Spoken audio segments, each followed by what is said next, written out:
What's up, guys? A couple of videos I'm going to try to knock out for you today.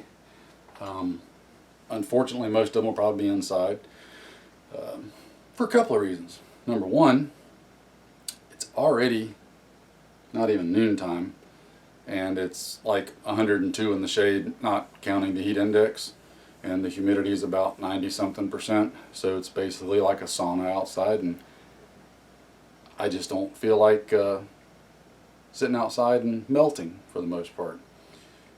Not when I can sit in here in the air conditioning and talk to you. Not to mention, invariably, it seems like a couple of the nearby neighbors, it's like they've got ESP and they know when I'm getting ready to do a video, and one of them has to crank up the riding lawnmower, the tractor, the chainsaw, or something extraordinarily loud to that effect that just completely annoys and drowns out the video. So, such is the case today. Today's a holiday. I'd figure everybody'd be kicked back and relaxing, but some people want to do yard work and that sort of thing. More power to them, knock it out. Some of you also commented in a few recent videos about the lack of caffeinated beverage. So rest assured, there hasn't been a lack. I just haven't had it on camera for you, but rectify that. It's always good stuff. You know how I feel about that. So, this one. This is just going to be us talking a bit. So, if you don't want to hear me ramble, then the stop button, pause button, go to a different page, whatever, it's probably your best bet. Otherwise, prop your feet up, grab your beverage, caffeinated adult, whatever, and let's go over a couple of things. So a while back, back in May to be exact, my good friend J.C. Dodge over at Mason-Dixon Survivalist Association put up a blog post and was basically, for lack of a better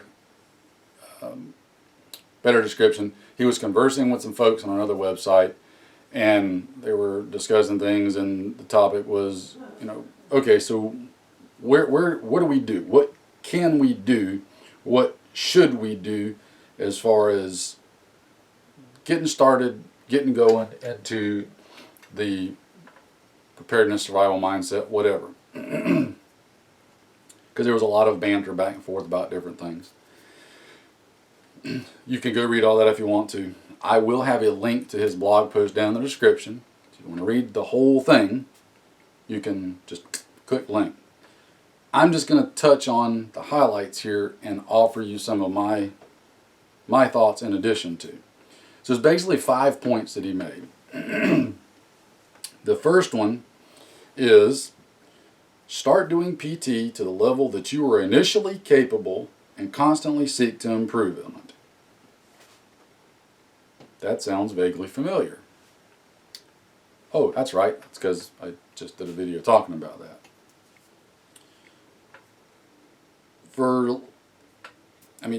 He's pointing out here in the article that physical fitness is probably a good idea. We want to try to be as physically fit as we can. He espouses, for just starting out, start out with just simple cardio exercises and work from there. Walking. Once you can do that relatively easy for a couple miles, throw on a pack. Then start gradually upping the weight in the pack. There's all kind of things like that you can do. Basically just simple calisthenics. There's not a whole lot that you can't do with just your body weight and gravity and your equipment and gear that won't get you to a really good place. He mentions that. Just simple things like pull-ups, chin-ups, crunches, leg lifts, you know, simple things like that. Now, is this going to turn you into Superman? No, it's not meant to. In my opinion, don't need to. It will get you in good shape if you stick to it, if you push yourself, if you're honest with yourself. Get out there, run if you can. If you got bad knees, bad back, whatever, you might not be able to run. You might be able to walk.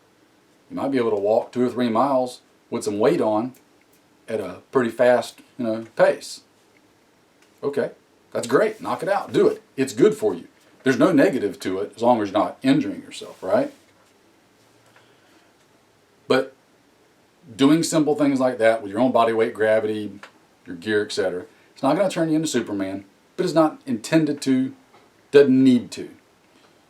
All too often, people, from what I've seen, tend to equate being in good shape as being able to go do an Ironman triathlon or go to Ranger School or something like that.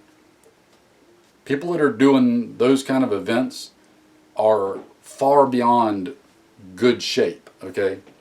That's a whole nother level. Now, it's a great level to aspire for, but you shouldn't feel down, disappointed, or negative if that's a level you can't attend. Especially if you're a younger or middle-aged adult that's just getting started in this stuff and or getting back into this stuff. Don't set unrealistic goals for yourself. Set realistic ones, and then as you achieve them, keep striving to move forward. Enough on that. You guys get the message. You know what I'm talking about. Get in good shape as best you can for you. Number 2, acquire basic defensive gear. He pretty much nails the exact list that I would give you. Get a good fighting rifle, ammo, mags, spare parts, a good, reliable handgun, mags, ammo, spare parts, and then some quality gear. Doesn't have to be crazy expensive, but in all honesty, you want to try to avoid super cheap stuff. Now, this is one area that you can go all over the place with it, because you've got some people that want just absolutely the cheapest, bottom of the barrel gear they can find, be it, Chinese airsoft copy stuff to old, worn out GI surplus, all the way over to the guys that, are just getting the absolute top of the line, most expensive gear and equipment they can find. Excuse me. I think you can fall somewhere in the middle there, okay? And you guys know what I do for a living, so take that with a grain of salt and keep it in mind when I say this. You can get good gear that's not Chinese airsoft stuff that doesn't break the bank either, okay? My personal recommendations: a good small backpack, a good large backpack / ruck, a chest rig, and some kind of a separate belt rig to carry a few ancillary things on, your handgun, that sort of thing. Get for a handgun, get 2 different setups. Get you a holster and some equipment so that you can carry it concealed, and that you can wear it in a more open, raw type situation. The reason I say get stuff for concealment, even if you can't carry it concealed in your state or don't have a permit or whatever, have something to carry that handgun concealed, because since we don't have a crystal ball, we don't know what may happen, what kind of scenarios we may be facing. There may be instances, if things go south, where you might want to just have a concealed handgun on you. You might not be openly toting the rifle and chest rig and all that. You can't rule anything out. Have the capability, okay? We don't know what's going to happen or how it's going to play out. And it doesn't take a lot of money to cover both of those for a handgun, okay? So, when you've got that covered, you can branch from there, right? Notice I didn't mention plate carrier and helmet and all that kind of stuff. Add that to your later list, okay? When you've got all the other basics covered first, then add that other stuff that it's nice to have, right? So, small backpack, large ruck, some kind of belt gear, primarily to support a handgun, maybe a couple other things, and a chest rig. Now, without getting too far off into the weeds, and just because JC touches on it in the article, my preferred setup, I like to keep things a little simpler than what some other people do. Doesn't make one way or the other right or wrong. A lot of it's going to come down to personal preference, what you see yourself, wanting to have, or if you're working with a group, your friends, whatever y'all decide on.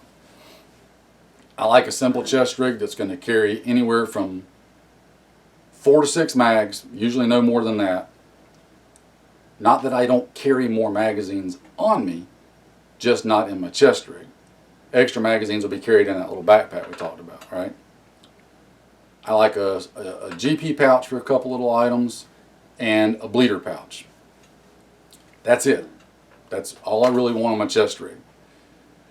Now, and we're going to drag on a bit here on this point, so bear with me. A belt kit, belt rig.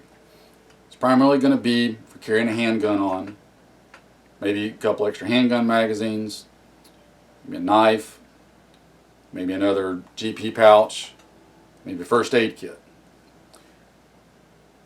I bring that up because of two things. Number one, you might not always want to wear the belt kit with a handgun. Oh my God, I know that's blasphemy, and I know people just choked on whatever they were drinking, but there may be times when you just want your chest rig and your rifle, okay? Might be. Might. I also want to point out the difference between a bleeder kit and a first aid kit. I like to have on my chest rig a bleeder pouch. I like to have a first aid kit either on my belt rig or on my backpack. A bleeder kit is designed, or intended rather, probably a more appropriate word, intended to stop traumatic bleeding and keep you from bleeding to death, be it from a gunshot wound, be it from being cut, be it from tripping and falling over a vine that you didn't see on the ground and you impale your leg on a stick poking up and you fall. It could be something as simple as that. Bleeder kit is to stop that bleeding. Usually all you're going to have in it is going to be like a pressure bandage, Israeli bandage, Ola's bandage. There's a ton of different good ones on the market. Maybe a petroleum gauze for a sucking chest wound. Yes, you can get the fancy chest seals and all that, but I find after taking a good friend who is a medical professional's advice, simple petroleum gauze works the same way and takes up a lot less space. Maybe a roll of Kerlix gauze. Maybe in place of that, the Quick Clot gauze. Just a couple of simple things like that, and a tourniquet on the outside that you can access real quick. That's pretty much it for a bleeder kit. Now, first aid kit is going to be a lot larger and have a lot of other things in it to treat, a multitude of other types of injuries and whatnot. So keep those two separate. Don't feel like on your chest rig you've got to have a big giant first aid kit. That can go on your belt, on your backpack. Keep that chest rig simple and sleek. Bleeder pouch, those couple of good items, and drive on. Now with all this stuff, you have to make sure you practice with it. Even the medical kit, everything. Using the gear, the whole 9 yards. You know, we've talked about that before. You gotta practice with it. So JC breaks it down to back to the firearm part.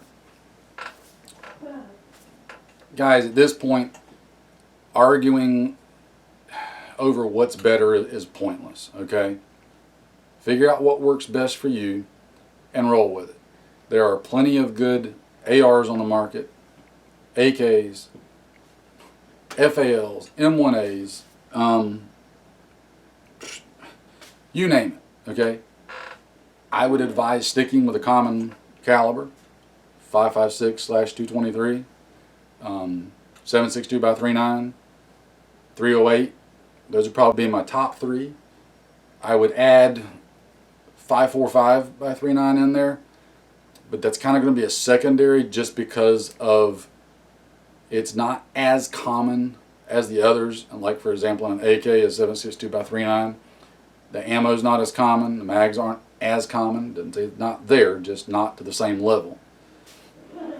Get which one you want to run. Go practice with it. Become really good with it. You don't have to have 4 or 5 rifles. Get really good with one rifle and have some spare parts, etc. Same with a handgun. Get a good quality handgun, shoot it, train with it, roll on.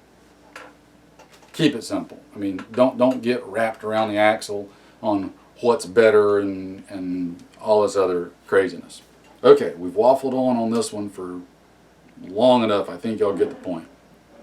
Number 3, acquire basic defensive training. Self-explanatory. I don't care if you've been shooting since you were knee-high to a grasshopper. Go get some training. Go get formal professional training. At least 1 or 2 classes. Find a good, reputable instructor. He doesn't have to be a former SEAL, Delta, CIA, whatever type person, okay?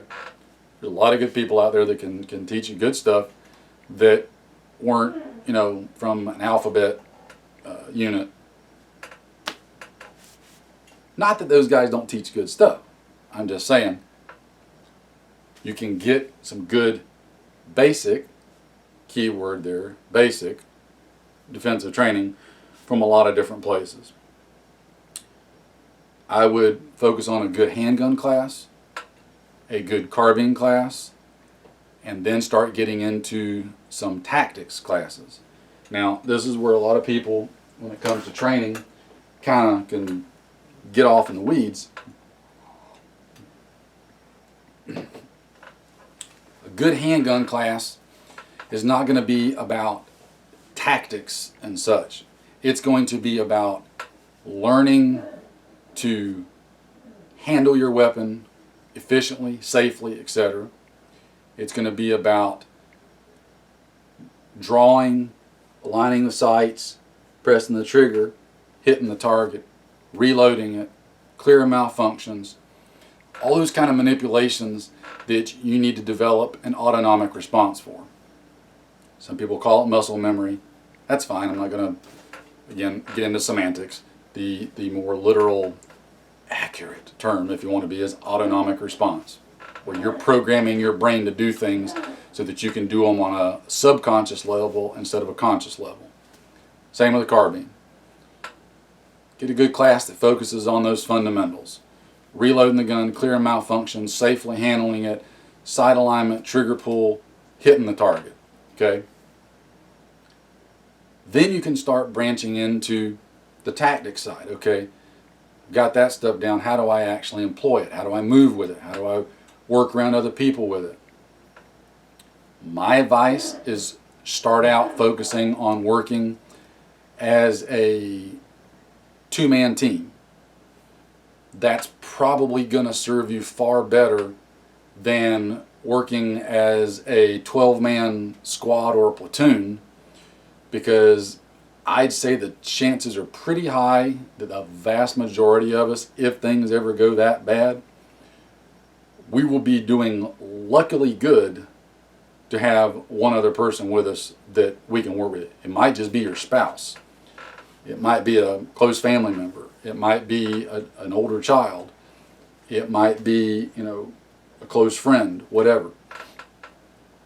And if you can work good as a two-man buddy team, you can expand that into a larger unit should that ever, become available to you. You can seek out the other stuff later, but I would start out focusing, how do I work with a partner? If the two of us are having to do stuff, how can we work as a two-man team? Because really the bigger stuff is, work when you start jumping up to 4, 6, 8, 10, 12, 40, it still all boils back down to the buddy team just extrapolated to a larger scale, right? So do your progression like that if it's where you can as far as your training. I also recommend getting some good hand-to-hand training, be it getting some kind of martial arts, something. Just look at what's available in your area and what's out there, and understand that not all martial arts are the same, especially here in America. We have a lot of martial arts that are focused on competition and sport that don't really translate over into a real fight all that well. We've got ones that are really more towards just fitness than actual fighting, which those are all fine. Again, that could fall into your physical fitness training, but just make sure you select stuff that you can actually use in a real hand-to-hand fist fight, whatever, okay? It doesn't have to be, high-level crazy stuff. You don't have to be a black belt in some great martial art to be better equipped and prepared than probably 80% of the population, okay? So add that in. Enough waffling on there. Number 4, acquire as much first aid training as you can. I don't think you can put that high enough, okay? You need to know as much medical knowledge as you can, whether it's to work on yourself, to work on somebody else, whatever. Everything that you have in your, excuse me, in your bleeder pouch, your first aid kit, etc., if possible, you need to know how to use. First aid supplies and stuff that you store up at home, you need to know how to use them.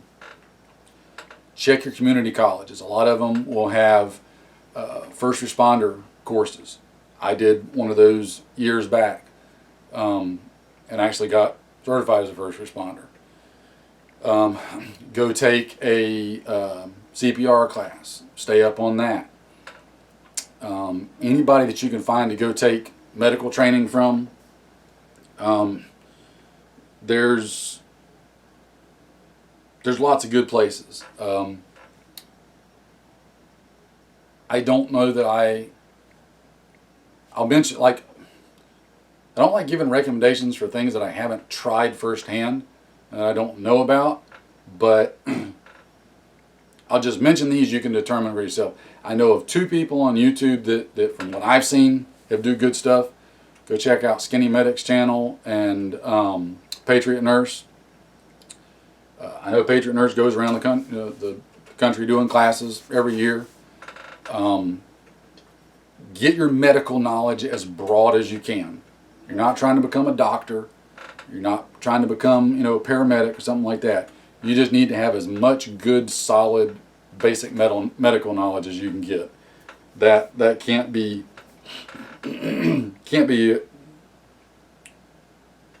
overestimated.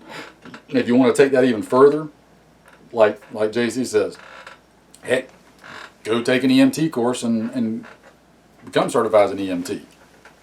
Having that knowledge and experience never hurts if it's within your means to do so. Last but not least, number 5. If possible, find some people of like mind who you can coordinate and train with for when times get rough. That's, again, pretty self-explanatory. Seek out people that you can get with and train with. Now, sadly and unfortunately, in today's times, that can be a real challenge, because a lot of people have different viewpoints on what being prepared should be like, etc., etc. And some are more open-minded in that regards than others. People can be finicky, and sadly, you'd think that people that were all of the same mindset as us, as far as being prepared, being armed, etc., would be able to pretty much be on the same page and be good, solid people, but unfortunately not. Humans are fallible, okay? People are going to do things that leave you scratching your head wondering what the heck just happened there. Is what it is. Again, people are fallible by nature. What I would suggest is look for local, like-minded people. For an arbitrary range, I know I've seen people toss around within a 25-mile radius kind of thing. You're going to have to pardon me, guys. I got to turn the air conditioner on because it's getting really hot in here with that sun baking down outside. So I'll apologize for the background noise, but you just have to bear through it, right? Sorry. 25-mile radius. Look for people around you.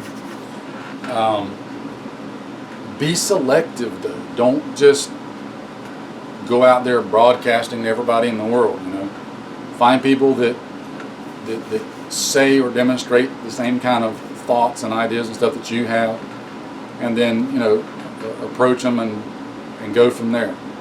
If you can find 2 or 3 like-minded people that you can get together and do stuff with, it may be as simple as just networking together, or if you can extrapolate that even further into actively going out and training together, shooting together, and training meaning encompassing everything, you know, workout, PT together, shoot together, do physical stuff together, practice medical stuff, get together on food preps, medical preps, etc. Anything like that that you can get with somebody to work on. Now, I'll tell you from experience, that's going to be difficult. You wouldn't think it would be, but it's going to be difficult. I'll do a separate video on that, giving you some more in-depth thoughts and experiences there. I don't want to ramble on too long about this. So, I'm going to put a link to JC's article. Go read it when you got time. I think it's a really good kind of primer for those of you that either are just getting started, or maybe even some of you that have been at this a while and you're kind of finding yourself having to get refocused on things. I think this is a good list. I think you did a really spot on job of nailing these points and keeping it simple, to the point, etc. To the point probably being the opposite of what this video is, now that we've just been sitting here rambling on forever. But I told you guys on the start, this was going to be me talking to you a bit, so fill up your cup. Mine's getting close to seeing the bottom. I don't like to see the bottom of that cup. So, go read it, check it out. I just wanted to extrapolate some of my thoughts and add to it, and basically just kind of echo what he was saying and share it with you guys, for any of you that, you know, might not be familiar with it and don't know about his blog. So, again, link in the description. Go read it, check it out, and I'll shut up. Take care, stay safe, and I'll talk to you in the next one.